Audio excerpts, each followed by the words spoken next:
Hi there, and welcome to this day in history for January 24th. January 24th is the 24th day of the year in the Gregorian calendar, with 341 days remaining to the end of the year, except in leap years, in which case there are 342 days remaining to the end of the year. Today's word is incompatible. Incompatible is an adjective that means incapable of association or harmonious coexistence, such as incompatible colors, or a situation in which, say, great friends discover that their living habits are completely incompatible when they try to share an apartment. Incompatible can describe things that are unsuitable for use together because of an undesirable chemical or physiological effect, such as incompatible medications, or maybe a printer that is incompatible with certain types of computers. Incompatible can also indicate situations where two things are not both true, such as incompatible statements, or a case where the spoken statement is incompatible with the physical evidence. The word incompatible comes to us from Latin. First known use of the word incompatible is in the 1400s. Incompatible.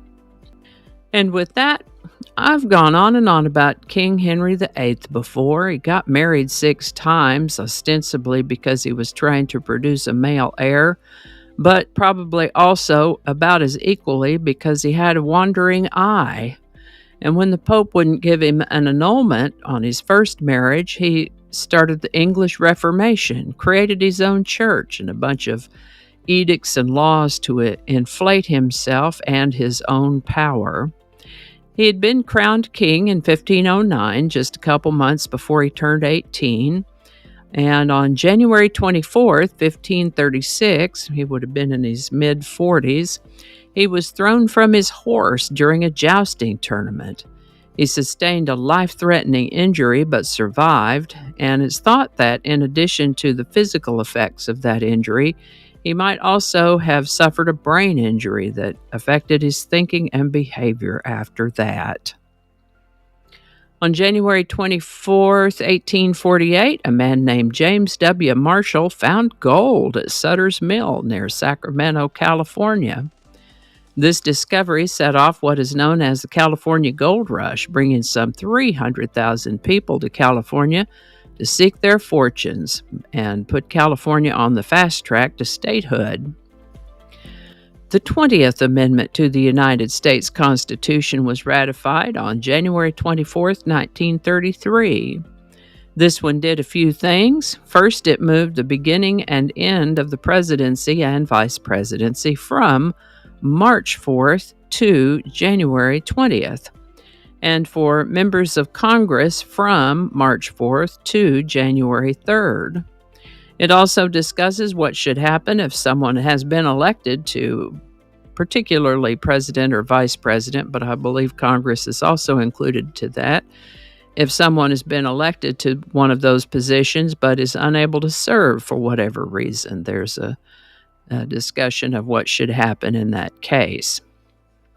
This is the birthday of singer-songwriter Neil Diamond, born January 24th, 1941. Very successful artist, Neil Diamond, with dozens of albums and even more singles. He's one of the best-selling musicians of all time, having sold more than 130 million records worldwide, and 10 songs that have hit number 1 on the Billboard Hot 100. We've talked about some of his songs before in the Song of the Day section. He's been inducted into the Songwriters Hall of Fame and the Rock and Roll Hall of Fame. He's had some movie and television acting parts, too. Neil Diamond doesn't do tours anymore due to health issues, but he is still involved in music. Happy birthday, Neil Diamond. After atomic bombs were dropped on Japan in 1945 during World War II, the United Nations got to work on putting together some sort of resolution to eliminate the use of nuclear weapons, and on January 24th, 1946, passed its first resolution to establish the United Nations Atomic Energy Commission.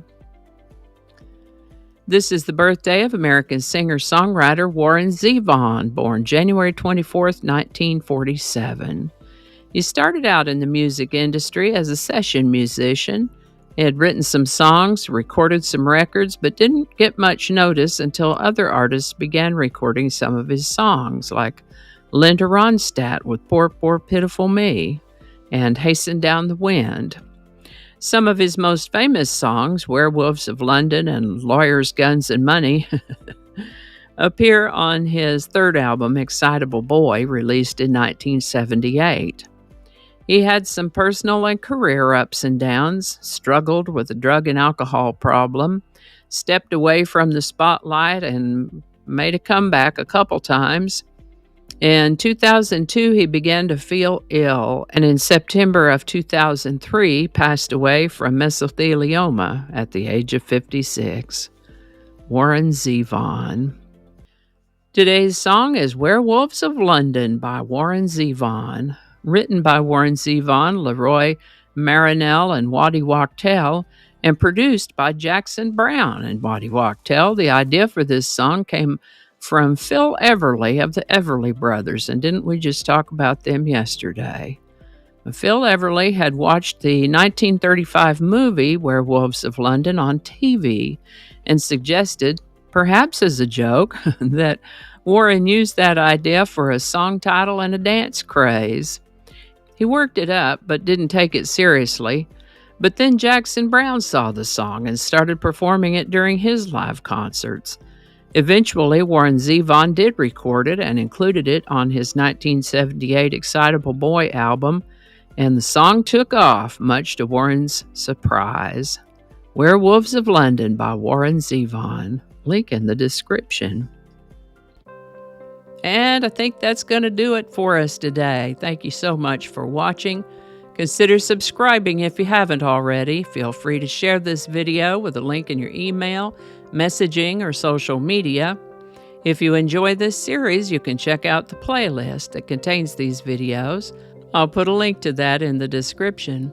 That playlist lives on YouTube, so for other platforms, I'll include a link to my blog page. It's called No Really.